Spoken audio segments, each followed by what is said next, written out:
आप देख रहे हैं द टुडे बिहार।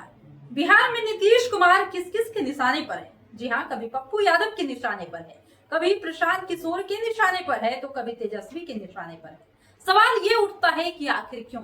क्या इसलिए क्योंकि वो इस वक्त सत्ता पक्ष में है, और क्या इसलिए क्योंकि ये तीनों विपक्ष के नेता हैं?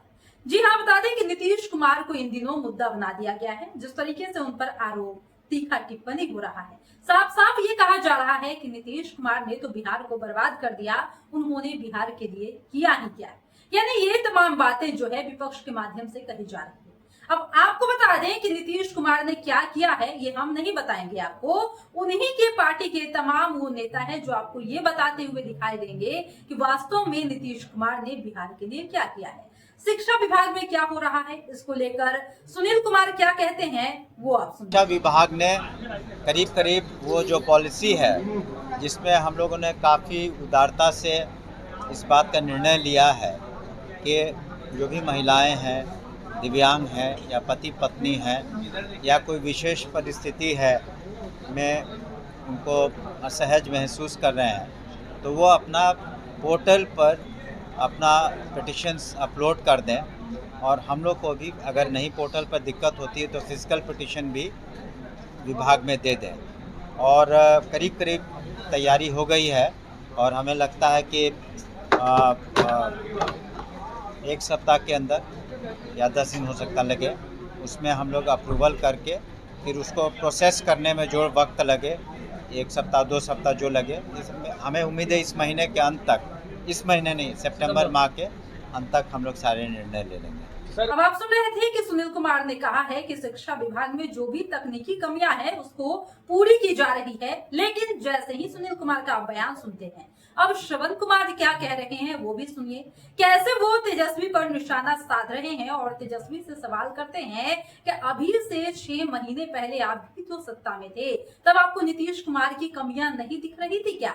वो तो साफ कहते हुए दिखाई दे रहे कि जब भी आप सत्ता में होते हैं आपको कमियां नजर नहीं आती, लेकिन जैसे ही आप सत्ता से हट जाते हैं, गद्दी छूट जाती है, तो आपको कमियां ही कमियां दिखाई देती है। तो श्रवण कुमार क्या कह रहे हैं वो भी आप सुनिए। देखिए, सत्ता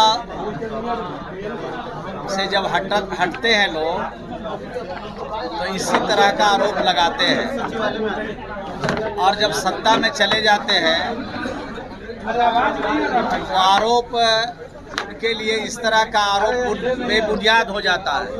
कहीं न कहीं सत्ता से हटने का मलाल तो होता है, अब वही मलाल सता रहा है उनको, तरह तरह की बात बोल रहे हैं, लेकिन उनके बातों में कोई दम लगता नहीं है। लेकिन कुछ कुछ बोल करके अपने लोगों को खुश करना चाहते हैं, मीडिया में बना रहना चाहते हैं, जनता में भ्रम की स्थिति पैदा करना चाहते हैं। जब नीतीश कुमार जी के साथ लोग आते हैं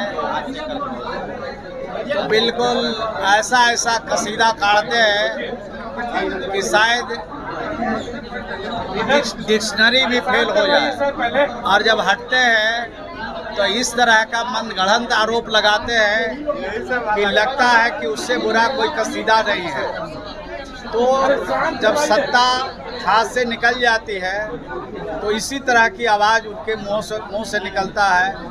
ओछी बात, छोटी टिप्पणी करके वो अपना नुकसान कर रहे हैं। बिहार की जनता, देश की जनता देख रही है कि जब सत्ता में जाते हैं तब क्या बोलते हैं, और सत्ता से बाहर होते हैं तब क्या बोलते हैं। जब तो सुन रहे थे आप कि श्रवण कुमार का भी आपने सुना कि उन्होंने किस तरीके से नीतीश कुमार की उपलब्धियों को गिनाया है। लेकिन अब बारी है बिहार सरकार में मंत्री जयंत राज की, वो भी चुप नहीं रहे।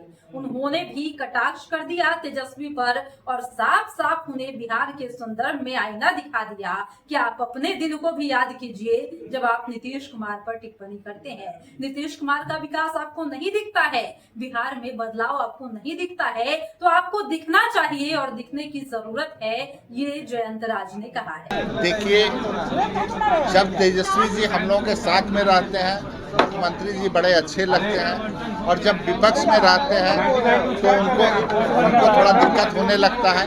और विपक्ष में जो रहते हैं वो इस तरह की बातें करते रहते हैं, इसमें बहुत ध्यान देने की आवश्यकता नहीं है।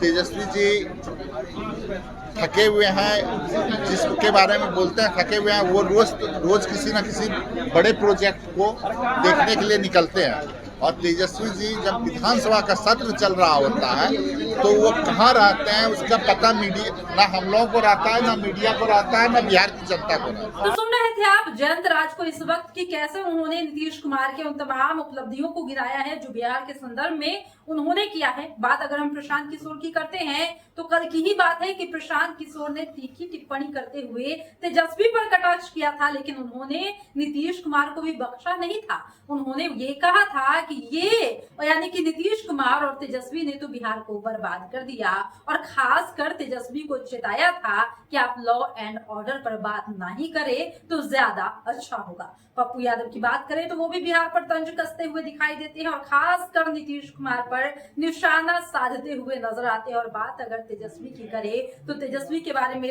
क्या ही कहना, आप सब जानते हैं कि वो तो साफ तौर पर नीतीश कुमार को बुजुर्ग कह चुके हैं, सुस्त कह चुके हैं, और अब तक तो ये कह चुके हैं कि उनका दिमाग काम नहीं करता।